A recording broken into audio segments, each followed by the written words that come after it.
Not saying that everybody that has diabetes is not happy, because there are happy people but when we look at the history, there is an unresolved trauma there, and this trauma has caused them to not fully experience joy in their life. And what is sugar and diabetes all about? It's about the pancreas using insulin, unlocking the cells so that sugar can enter the cells and have energy for the body. It's about absorbing sugar, absorbing the sweetness of life. Hi everyone, welcome back to the 100 Successful Women, a Conversation to Inspire series. I'm your host, Vivienne Pham, and today I'm excited to share with you my incredible conversation with Connie Valentine. Connie is a remarkable holistic wellness practitioner who combines Eastern wisdoms and Western science to help people transform their health. She's an author, speaker, and advocate for mental health, bringing her expertise as both naturopath and former crisis counselor at Australia's leading suicide support center. I have to tell you, this conversation touched my heart deeply. I learned so much from Connie and how to look after myself. Not only that, Connie's authenticity in sharing her personal stories of overcoming depression and brain health challenges was truly inspiring. The conversation reminded me that true healing required us to look at the whole person, body, mind, and spirit. Connie's work is a beautiful testament to the power of combining modern science with ancient wisdom, and she got such an important message to share with us all. I'm so blessed to be able to pick Connie's brain and hear her wisdom. I can't wait for you all to hear from her as well.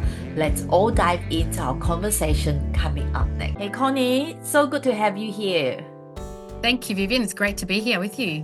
I'm so grateful that you're joining me today on this 100 Successful Women podcast. And for those of you who are listening, I think I heard about Connie a few times on the GPS meeting that we had. So we are doing a speaking course together, and I did hear a few times Connie speaking, but this is the first time that I get to know Connie a lot more. So I'm so excited for our conversation today. Yep, I'm very excited also, Vivienne. Yeah. So if you did hear or listen a few of my podcasts, there is this one question that I always ask, is that I know that you play different roles in your life, and that's some of the roles that you're playing that I'm so excited to hear more about later. But without those hats that you're wearing, Connie, who is Connie Valentine at your core? So at my core, that's a great question.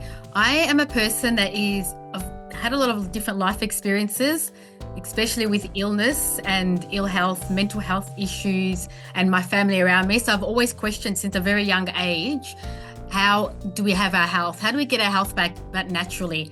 And I remember asking my teacher in year 8, we were studying science, and I asked this question: how come so many people are getting cancer, and why aren't they getting better? Why are so many people dying? And my teachers never had the answer. So I kind of started from that young age, wanting to know why people are getting these illnesses, and they're just not getting better from it. And the medications weren't working on them, and it just caused me a lot of stress and a worry as a young person, and having family members that were sick with different conditions as well.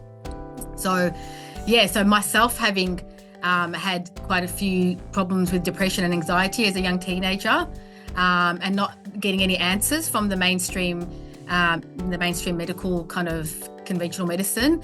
I embarked on my own journey of discovery and searching for natural health, basically methods of healing my mind, my body, my emotions, my spirit. It's very holistic, and this is what I found is that, if I didn't address everything, like I had some nutritional deficiencies that weren't being addressed, and no doctors checked for any of this, and it's crazy. And still to this day, even my patients that I see now, they come to me and they have nutritional deficiency that they're not, it's getting skipped.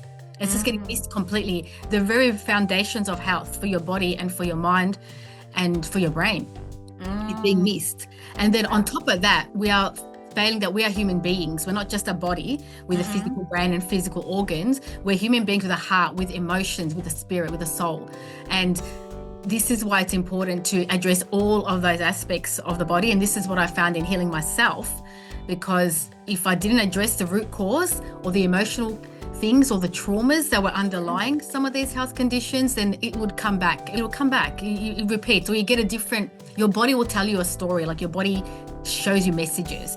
And so I went on this whole big journey of trying to find out what is really the root cause of illness and disease, and how do we heal the body naturally, because we have everything within us to heal ourselves. Wow, so since the very young age, you started your journey. Do you think you are someone who is like curious, very curious? And then I love that at one point of your sharing earlier, you say we are not only our body, we are emotion and soul. And I love that. So I think it's so true. Basically, I think that's our core, right? The soul of us, deep down in us, that's the soul that we need to probably that you need to address as well. So I think it is you started this with your curiosity, and you throw that question to your teacher, and because of that you go on your own soul searching and that whole journey. Thank you so much for sharing with us on that, Connie. So you did mention that since a very young age, not only that you are curious, and so you learn about a lot of this like medically and go on this journey because of your own experience and also your family's experience. And you started Holistic Healing Institute. Do you mind to share with us what is that? Maybe is that aha moment or that pivotal moments that led you to go on this journey where you start this Holistic Healing Institute? Yeah, that's a great question as well.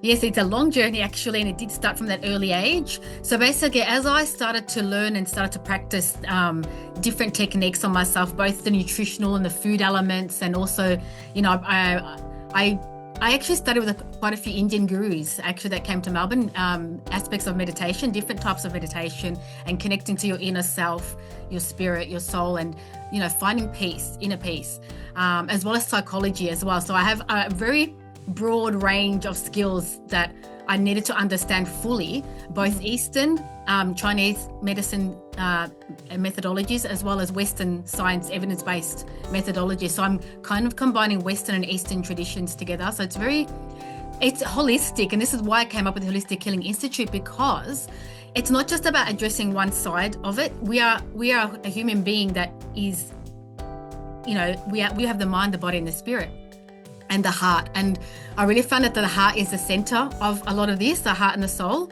And I wanted to impart that healing is a holistic approach. I like to take a holistic approach with a person, so I don't want to leave anything sort of missing.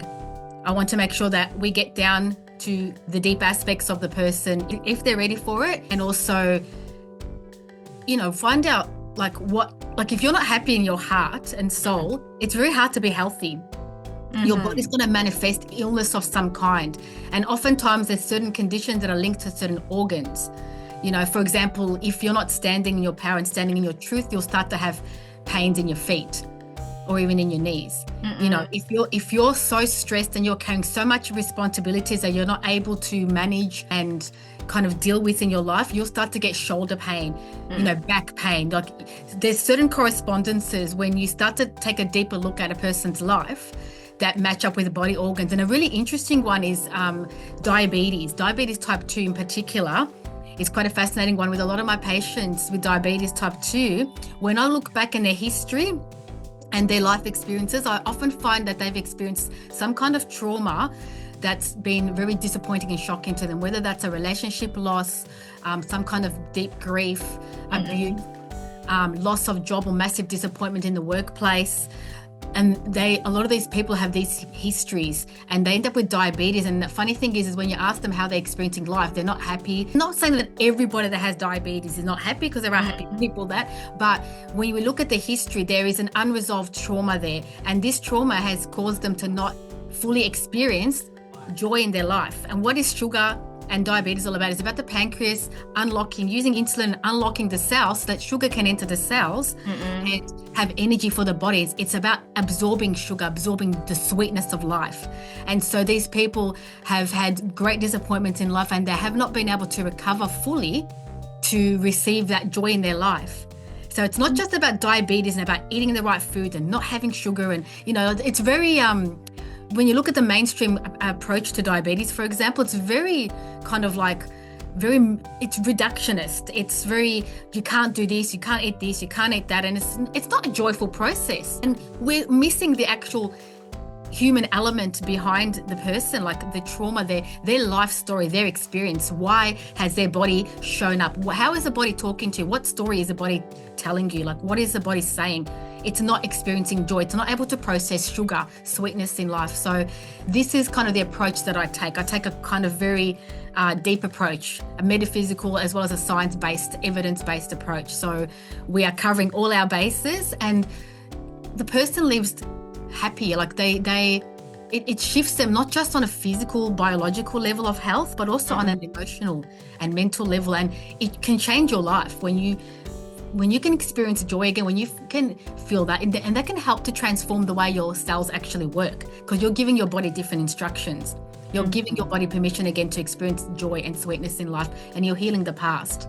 And therefore you're shifting genetics, and epigenetics is another topic that relates to this as well. That's amazing, and that's so true. A lot of our emotions going to determine the impacting our physical body as well. That's so true. Yeah. So you did mention that because you mentioned about diabetes and then mentioned about traumatic experience. So for you to go on this journey, is that because you've been through this journey yourself? Yep, it's excellent, and you're right on the money there.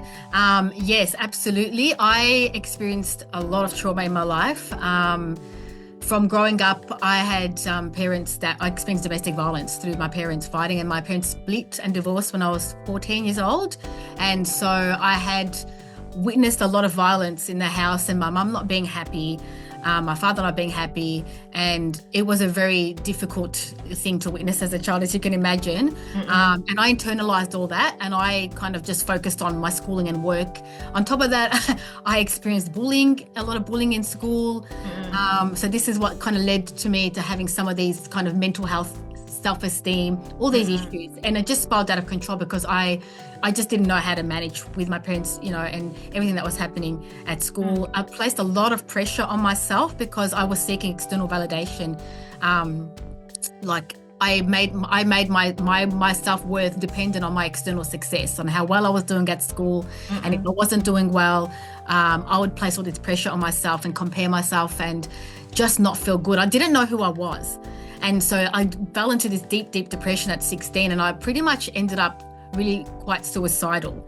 And doctors couldn't really help. Mum tried to do as much as she could to help me. And it wasn't until I studied with those gurus that I mentioned before, the meditation gurus from India, that I literally was able to stop my mind from thinking all these thoughts. And I was meditating and doing this chant in this room in the city in Melbourne. And I just had this massive flow of joy and energy of joy flow through my body. And I hadn't had that for like more than a year, because I'd been depressed for at least a year by this point. And, I felt like my brain was broken. Like I wasn't eating properly. I was feeling full of anxiety and stress and just depressed and low mood and crying a lot. And I was a classic clinical depressed patient, you could say, by doctors and medical standards. And the mainstream things just weren't working. And I didn't really want to go down too much medicines and things, because I knew that wasn't the answer. I knew there was something in my heart and soul that needed to be resolved. And even my nutritional, my food intake needed to be shifted and changed. So I studied again. I kept studying. I studied the psychology side of things, working out how the mind works, your thought processes, and how that impacts your well-being, your sense of self. And the meditation really helped me to connect to my inner self and connect to a higher source, a higher power, God. Different people call it different things. And I felt a sense of peace that I'd never felt before. And it was another piece of the puzzle the holistic puzzle that, that I keep referring back to the word holistic. It was not just about my nutritional, because I found out with myself personally, I had my body wasn't processing B vitamins properly. So I had a nutritional deficiency and I had to take a specific type of B vitamin. And that made a massive difference in my mood, just correcting my nutritional process, my nutritional status. And there's actually a gene called the MTHFR gene, and it's a bit of a mouthful. It's called methyl tetrahydrofolate reductase. So it's a bit of a mouthful. But this gene, I think about 70% of people actually have different mutations in it. And it's nothing, doesn't mean you're sick. It doesn't mean there's anything wrong with you. It's just that your body processes the different B group vitamins differently, like the B9, the folate, B2. And if you don't process these B vitamins properly, your brain is not getting the right energy or the right vitamins and supplements and support to produce your neurotransmitters properly to have you in a healthy mood. So if your neurotransmitters aren't working properly, your foundation's not there. You can do all this psychology therapy, you can do all sorts of things, but your basic biology is not there. So your brain can't function in its natural state. So yeah, the biology, the meditation, once I got the biology right, once I was meditating, and I found that really just gave me that sense of peace and connected me to my heart and my soul. And I was able to connect to, wow, there's a part of me that it's bigger than me. There's a connection to a higher source. There's something bigger than myself. There's a meaning for my life. There's a purpose here. Wow. So yeah, that was really when I found the key to depression and to that side of my health battles. Wow, amazing. I had goosebumps listening to this, Connie. It's like, so would you say that your journey of like recovery or your journey of finding more about this holistic approach is from that meditation session that you went with that guru? It was a process. That guru that came to Melbourne, and there was three or four that came, but that very first one that I attended, where I felt that massive joy just override my body, a sense of joy that I'd never felt before. Despite going into that room, I was on suicide mission. Like my mind was just like, I've had enough. I am so desperate that I will try anything at this point. I will sing any chant you want me to sing. Just let me feel normal and happy again. And so that's the mentality I went into that room with. And I felt that joy and I thought, wow, there is something more here. There is something to this meditation. There is something to quieting the mind and being present with your body, with your heart, with your soul, with a higher source, and being still. And you can connect to yourself, your soul and spirit like that. And that's where a lot of answers are. And a lot of people say this. It's not something that hasn't been said before. A lot of wise sages have said this in the past, the answers are in your heart or the answers are in your soul. But until you really truly experience that connection to yourself, it's only words. You have to feel it and be it. And I practiced meditation for many, many years, and I still do now. And I remember when I started to do this, because I really wanted to I loved that sense of peace. And I'm like, I'm meditating every day. I would get up before school and I'd meditate for an hour before school. And I'd do a little bit of exercise to get the endorphins going in the brain. So the physical movement. So I'd have the stillness and then the physical movement as well. So there's that balance, because we are bodies in motion. Emotion actually is energy in motion. That's what emotion is. So when we're stagnant, that energy is not moving, and then we get stuck. We need a balance of that stillness to hear our inner guidance and the guidance of our heart and soul. Because if we're always rushing from one thing to the next, we build up this stress, this anxiety, rush. We've all experienced that from one thing to the next in our modern busy lives. And if we don't give ourselves that time to be still and be with ourselves in our heart and soul and just shut everything else out, then we miss out on connecting to our soul and the most important messages for our own body, our own inner guidance and our own inner wisdom. And our purpose is found there. And we need to give ourselves the time to connect to that through the practice of meditation. And this is what was a massive, massive help for me in improving my health, especially mental health. So true. I think it is such a wow. I think it's a lot of the things that you shared just now is so on the point because of the busyness of the life, and we just go from one thing to one thing, and we didn't even really have a few seconds to take our breath. Or that's why all this. I think one of the I can't remember who told me that disease is from this is of our body. That's why it's all clogged in our body, and that's why it's lead to different diseases is a modern day disease, right? Yes, yeah, absolutely. Thank you so much for sharing that, Connie. Another question that popped out in my mind is that because how old were you? Did you say you were 16 when you found out about that meditation? Yeah, pretty much. Yeah, 16. I was about, 16 is when I started. It would have been about 16 and a half, 17. Yeah, about 16. That's when I really started kind of going, yep, I need to find something outside of the medical realm. I need to find something else I was searching for this answer because I'd started reading psychology books and, I was studying psychology at at high school level.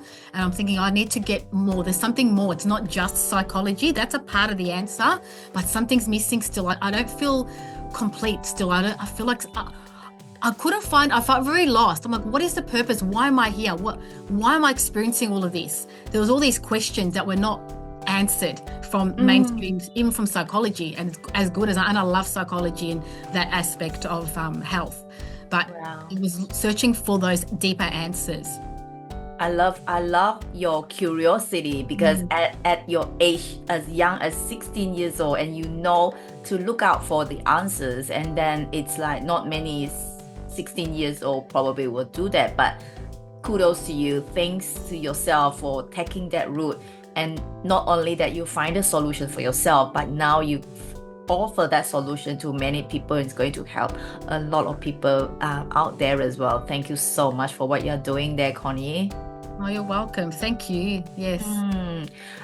Thank you so much for that. And then I know that you did mention you learn about so many different approach. Holistic, obviously you have your medical background in psychology as well.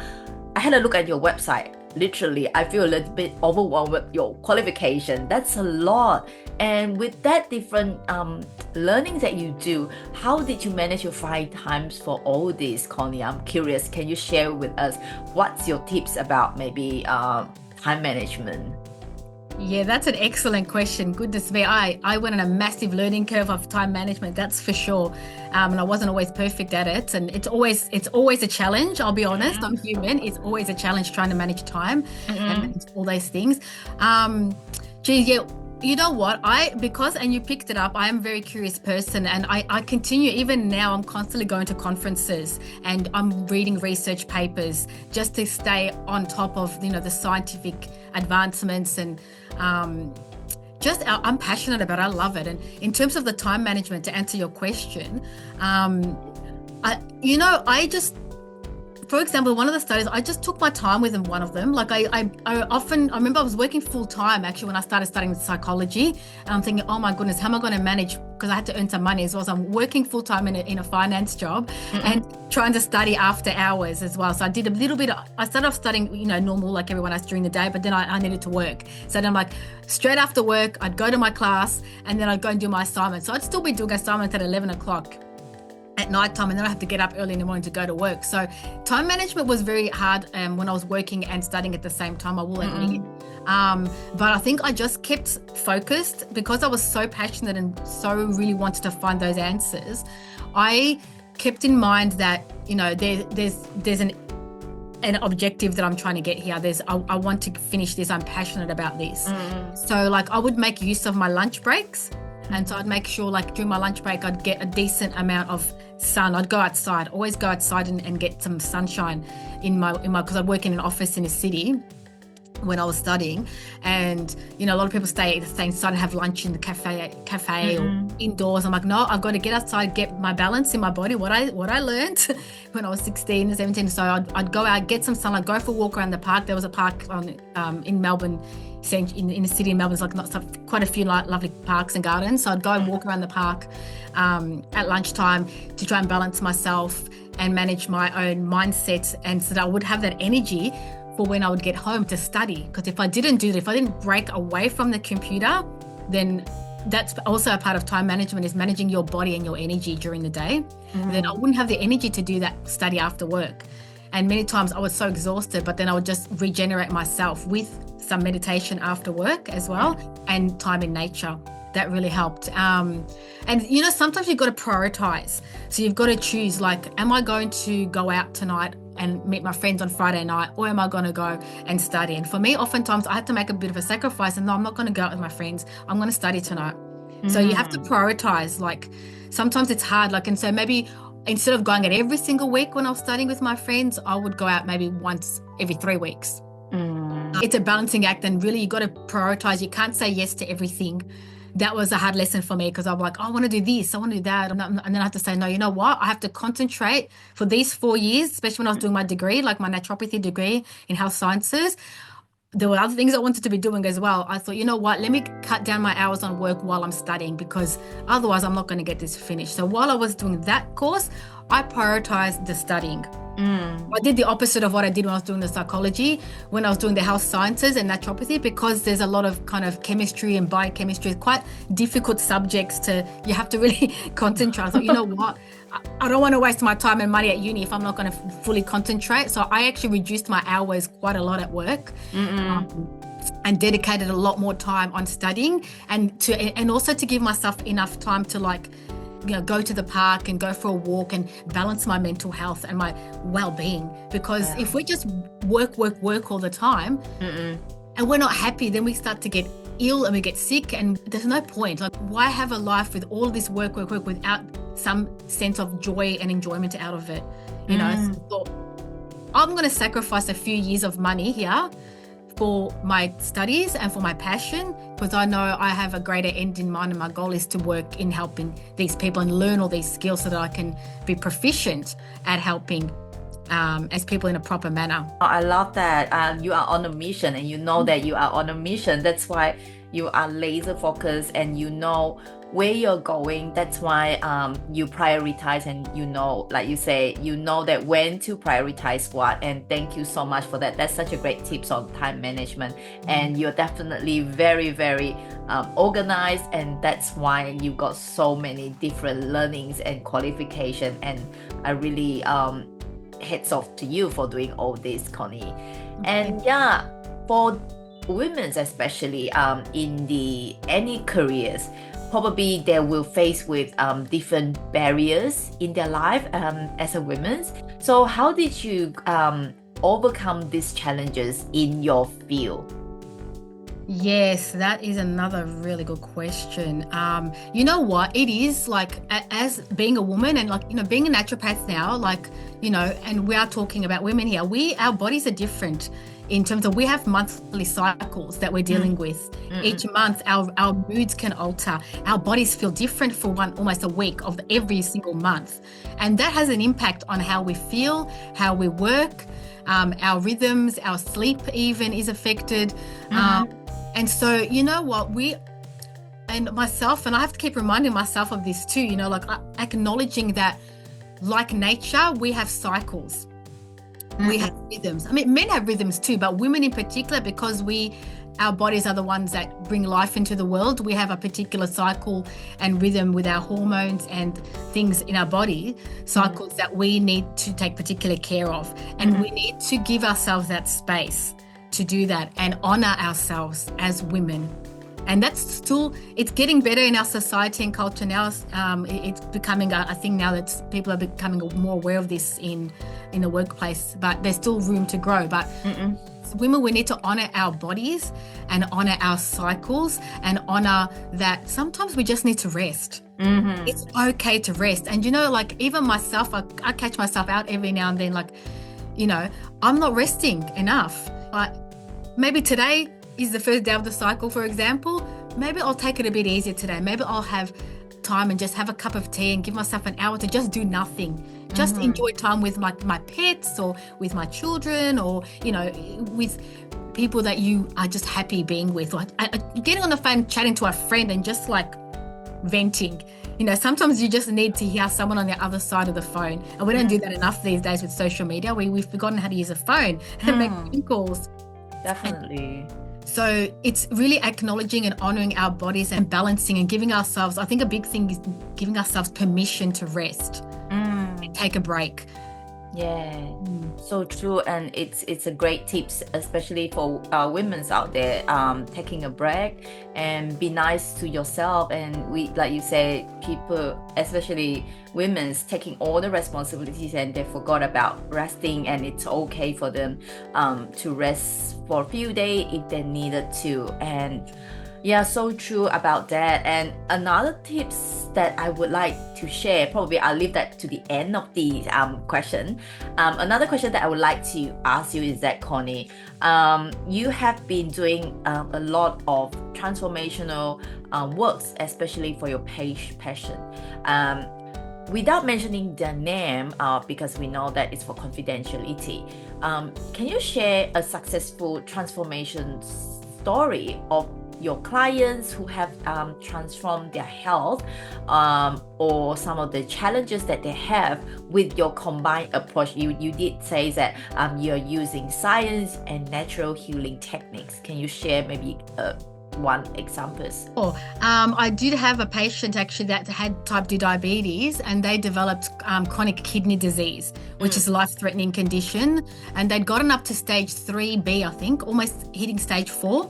And so for people that don't know much about chronic kidney disease, once you get to stage 5, you're at end stage kidney disease, which can mean renal failure, kidney failure. And once you have that, you can end up on a hemodialysis machine, which means you're attached to a machine that is cleaning out your blood. That's what your kidneys do. They filter out your blood. And so it's a very serious thing, and there's complications that can happen with that. And then the next stage from that is like you need a kidney transplant. You know, and people can die from this, like when their kidneys shut down. Like, it's a very serious condition. So it's quite scary for this patient going through this, and they were at stage 3B, and they were deteriorating. And I'm thinking, oh my goodness, you know, how can we help this patient?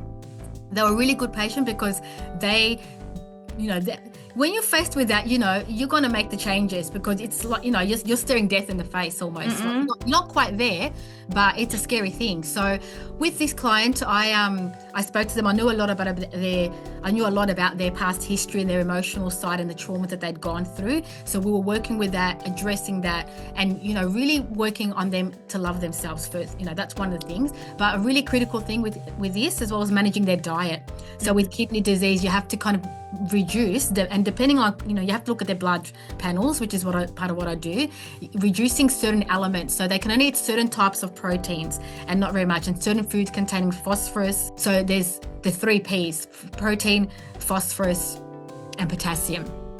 So those 3 things, you have to be really careful with anyone with kidney disease, because the kidneys can't flush those things out properly, and it can overload and damage the kidneys. So there's a lot of other things, but they're the 3 kind of big key things. So all of those things, we had to do an overhaul of her diet, and she was really good at following that. So shopping lists, and certain vegetables you can eat, certain vegetables you can't.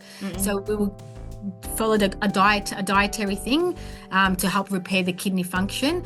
Her emotional aspects was addressed, and the amazing, and she also did a bit of little gentle exercise as well, because she couldn't push it too much. She didn't want to express, you know, like force. You've got to be gentle depending on what's happening in the person's body and other situations and comorbidities or conditions that they have. But we checked her blood work, I think it was, and I was amazed. Only like 2 months later, I think it was 1 month later, 1 or 2 months later, if I remember correctly, but she went from 3B down to 3.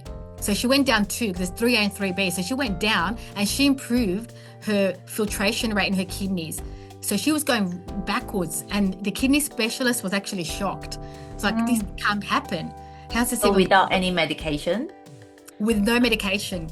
This client, I don't interfere with the client's choice of medication, because it's not my place. And so if they want to take medication, that's their choice, and they have to, you know, it's important to consult with your kidney specialist and your GPs in that regard, because we have to be very safe, because these are very serious conditions.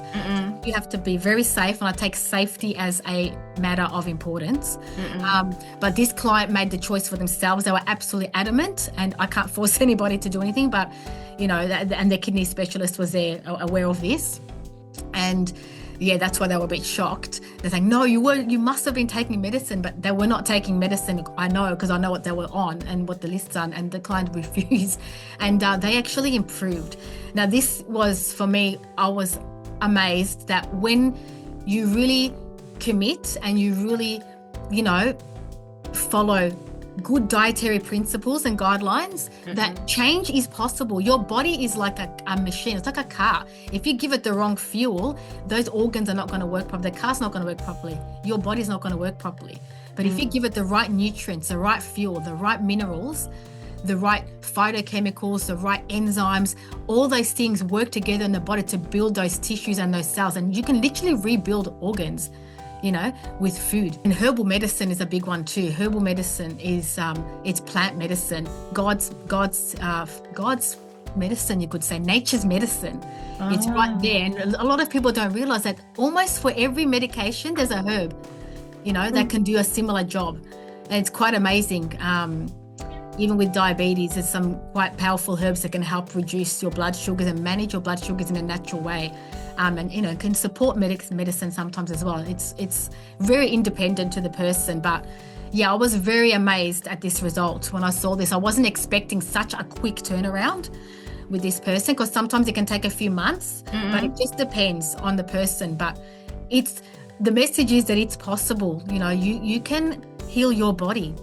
Wow. With nature, with food, with herbal medicine, with balancing your body and finding peace within yourself. Then your cells are peaceful. You've got less cortisol, the stress hormone, running through your body when you're not stressed. So that cortisol adds to inflammation in the body.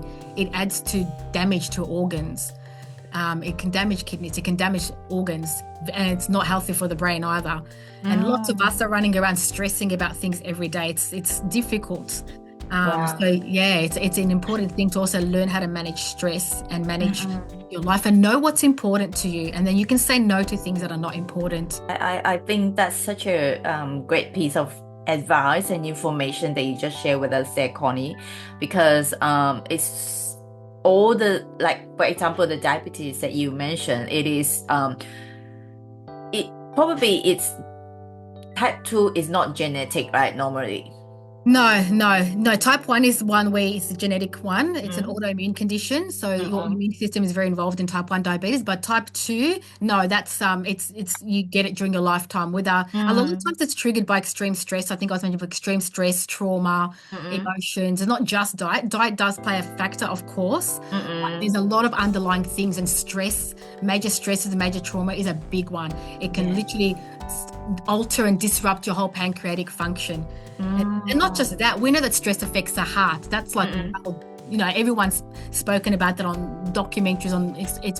It's well-known information that stress can give you a heart attack. It can literally kill you. So it can damage your pancreas. It can stop your cells from producing, the insulin that's required, alongside dietary choices as well, like poor choice and poor lifestyle choices, not getting enough sleep. So there's a few things involved, but yes. Wow. I had goosebumps listening to you, Connie, because it's like the one with type 2 diabetes is a series of things or the decision that we made from our past that now probably we have to pay back because of what we did in the past. So your sharing and your knowledge is so crucial for us to know what should we do now, so that our future self don't need to go through that path, and so that we can start look after our body now, to have less stress, to eat more healthily, so that in the future we probably can, like,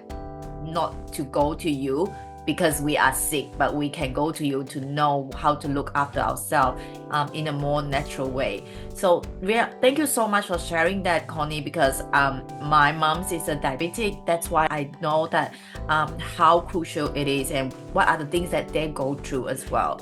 Yeah. So it is, aside from, what are some of the offer that you currently offer in your Holistic Healing Institute? Obviously you did offer them in holistic way and in different method. So who can probably go to you and to search for your help, Connie?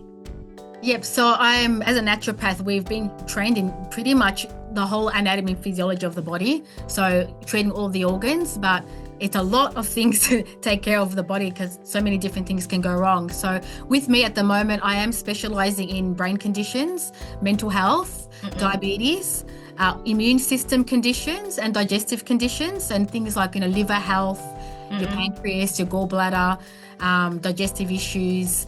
Sleep is a massive one that I'm getting a lot of lately. People having trouble sleeping, and all sorts of disruptions and problems with sleep. I myself actually had problems quite a while back where my brain was attacked by a virus, and I had insomnia. Like, I did not sleep for 7 months straight, and that was a nightmare. Like, I was just going crazy. Like, you can imagine what that's like, not sleeping for 7 months straight. And I had to just go back to my own notes and go, you know what, the doctors can't help, they're not helping. Like, I thought I would try the mainstream medicine because I was just, you get desperate when certain herbs weren't helping me. I'm like, okay, if this one's not helping, what's going on? So I really had to go back to the brain biochemistry and working out what's going on with my neurotransmitters, what's going on with my hormones in the brain, all the signaling and all that, and I had to literally rebuild my brain cells, and my neurotransmitters, and feed them so that they would repair. I had to literally repair from basic biology, my whole brain, and also a lot of praying and meditating as well, and just taking care of myself. But the biology of the brain itself, rebuilding those neurotransmitters and those receptor sites, because we've got little receptors on the neurotransmitters and in fact on all of our cells in our body. I'm getting a bit technical here, but and this is what happens. This is our sleep. When you go to a doctor, they'll give you a sleeping tablet. Like, if you really are struggling and really desperate, you need. And I got that desperate where I actually did try sleeping tablets, and I promised I would never try them. But when you get to 7 months no sleep, I'm telling you, you'll get desperate after trying so many different things. And so actually I did that before the 7 months time frame, and I ended up weaning myself off them, but I didn't take too many. But those tablets connecting on the receptors, but when you do that too much, when you become too dependent or take it too much, it actually damages those receptors, and then they don't pick up the actual neurotransmitters like GABA and some of the other relaxing neurotransmitters that help you to fall asleep. And then you've got your hormones as well, melatonin, which gets triggered at night as the sun sets. And so we are in bright lights, and we are kind of confusing our brains with all the bright lights and electrical at nighttime, when really we should be having dim lights at nighttime, so our brain gets a signal to go to sleep. So I had to just practice everything that I'd learned at uni, go back to my, make sure my brain anatomy, I was understanding all the neurotransmitter functions and what foods, what minerals were missing, and going back to the diet and getting those supplements that I needed and herbal medicine that would help me to recover and repair my brain so that it would start to function properly again, to get my brain to induce the sleep, which was the melatonin, which was in my case, my brain wasn't producing the melatonin. From what I researched on myself, it wasn't producing. So I had to refeed my neurotransmitters and train my body and get it to produce melatonin again, my hormones to sleep, to induce sleep. So that was a big learning for me in practice on my own self. I was my own guinea pig of what I learned at uni. That's a lot of scientific words there, Connie. And then it's like, what I'm not sure you did mention or no, what is the cause of you having insomnia at the first place? Did you say virus? Yeah, it was a virus that attacked my brain, and I was actually very, very stressed at that time as well. So it was multiple factors that conjoined together. I was massively stressed, and the virus that attacked my brain. So it was just bang together. And when I think back to it, just as my own practices of holistic therapies, I'm thinking I was in a stress state. I was not looking after myself at that time properly as what I knew I could be doing. And I was still processing some trauma from a past relationship that I'd had that was very kind of almost abusive.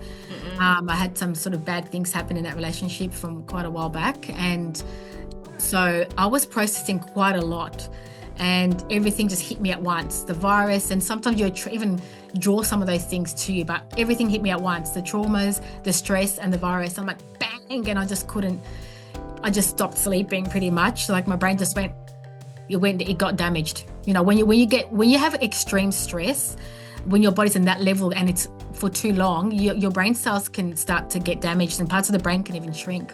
So you are actually doing damage. So it's so important to find time to have some peace and meditate. That's why I was expressing it so strongly before, because it can really help your body to stay healthy in so many ways. Wow, I'm amazed with your knowledge, Connie.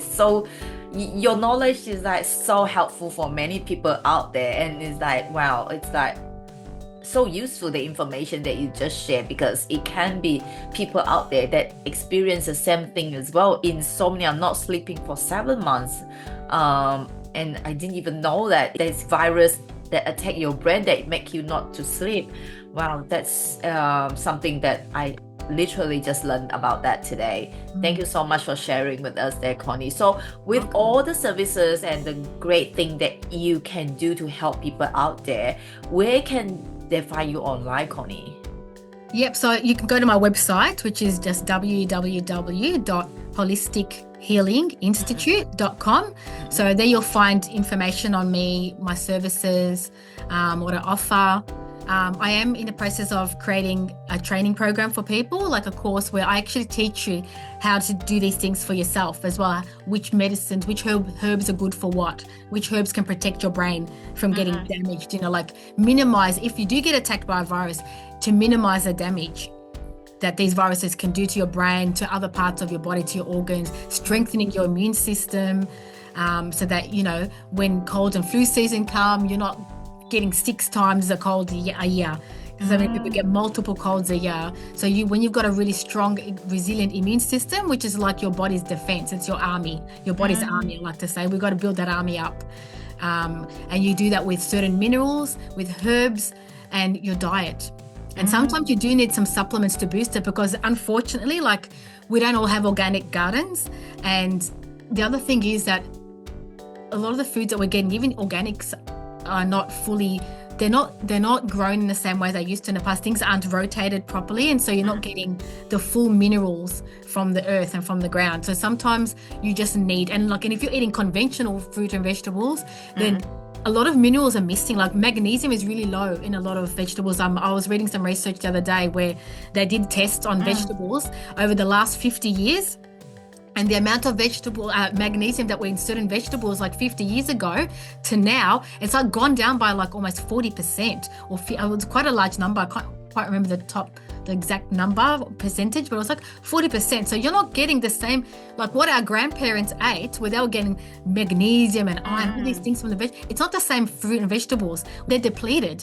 Yeah. So sometimes we have to go and get a supplement to help us, to make up for that. It's sad really when you think about it, but if you can get organics, 100% go for it. But sometimes if your body still, you find something's not right, then we can test for nutritional deficiencies, or you sometimes know, like you can tell, like I can tell by a person's symptoms, what's deficient. And magnesium is a big one. It's a very big one. It's used by over 387 processes in the body. Wow. Magnesium. So I think it's quite a lot. So it's a mineral that's used and needed by a lot of things in the body, a lot of processes. Yeah, definitely. Things now are different from many, many years ago, and because of the processed food, what we take in our body, definitely we need extra nutrition to help us to boost our immune system and the health of our body. Yeah, I am going to include the link of your website in the video or in the description, so whoever who want to reach out to Connie, you can reach out to her via her website. And also I can't wait to hear more about your course on how educating us on how to look after ourselves in a more holistic way.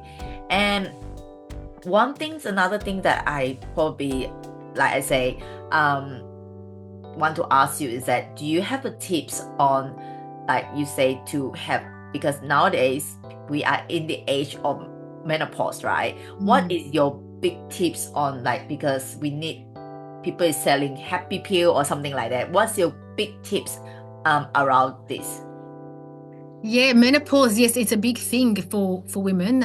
It's a big life change. And yeah, it can affect our moods. The sleep is affected quite often with menopause.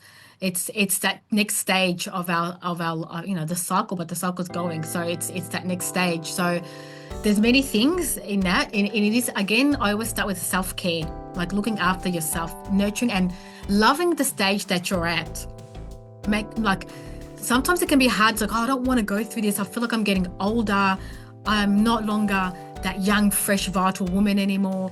It's just, and it can be hard to kind of go through that stage. And so that's the first thing I'd look at is, just loving and accepting and honoring the stage that you're at, and knowing that it's natural. And just like the seasons, like autumn, summer, winter, spring, we are going through seasons of our bodies as well.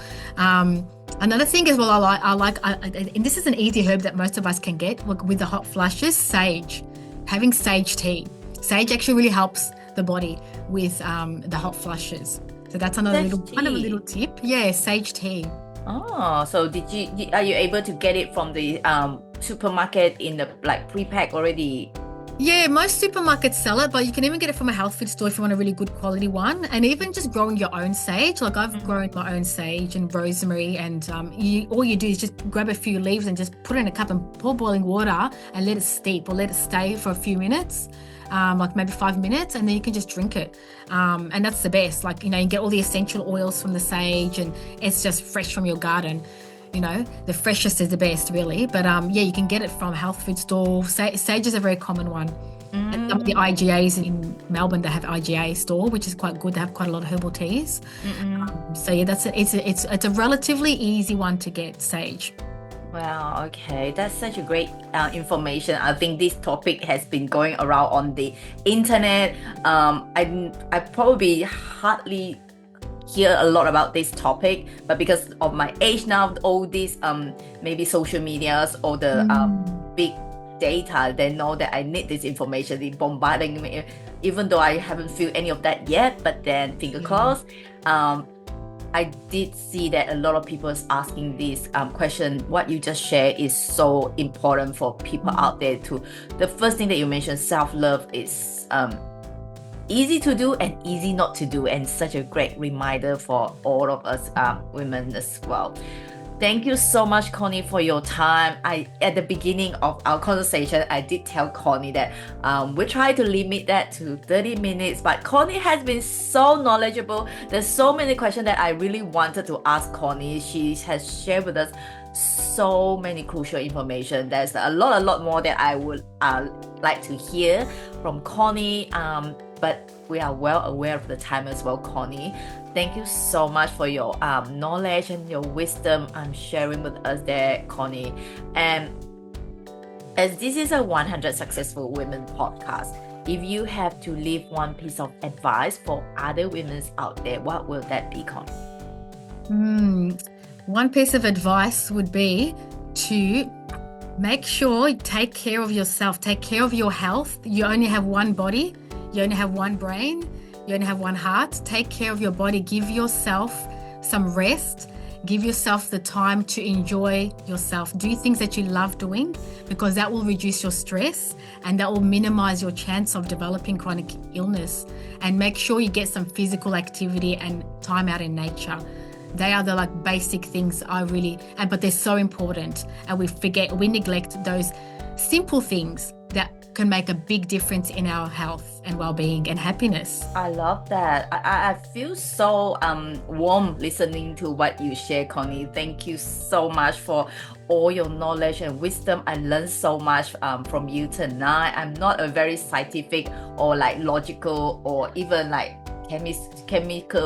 chemistry is not my favorite subject, but I love listening to you, Connie. You get so many to share, and I really appreciate what you're sharing, Connie. So before we wrap up today's conversation, Connie, is there anything that you would like me to ask that I haven't asked yet? Wow, we've asked a lot of things today, haven't we? I do have one more tip actually for the menopause actually, and that's actually because what happens is your estrogen starts to go down. And when estrogen starts to go down, it also affects our bone health. And so it's important for women to do some weights and resistance training so that their bone strength stays continual. And in all honesty, women should be doing weights from as early as possible, really. The earlier you start, the better, because this will prevent development of osteoporosis and will reduce the risk of those bone fractures that happen later on. So getting those bones strong. So start doing that, like start doing weight training. That's a big one, I would say, that will help prevent some other issues later on down the track. Wow. That's another one. I literally have goosebumps listening to this, Connie. Just literally yesterday, someone told me the same thing, and Wow. I think you ladies is knocking or nudging me to do that because I don't normally do weight and I hate doing that. And yeah, literally after a few exercise, I feel that my bone is like getting like tired or like sore, and probably you are there to tell me that I need to do that myself as well. Oh, thank you so much for your time with us here, Connie. I really appreciate your time and your wisdom with us. Thank you, thank you, thank you. Oh, you're so welcome. It's been a pleasure. Thank you, Vivienne. I've loved answering your questions. It's been wonderful. Thank you so much, and I can't wait to hear more about your course, and it's going to help so many people out there and educating ourselves. Thank you so much, and hopefully to have you again next time to share with us more. I'd love to. Can't wait. All right, bye for now.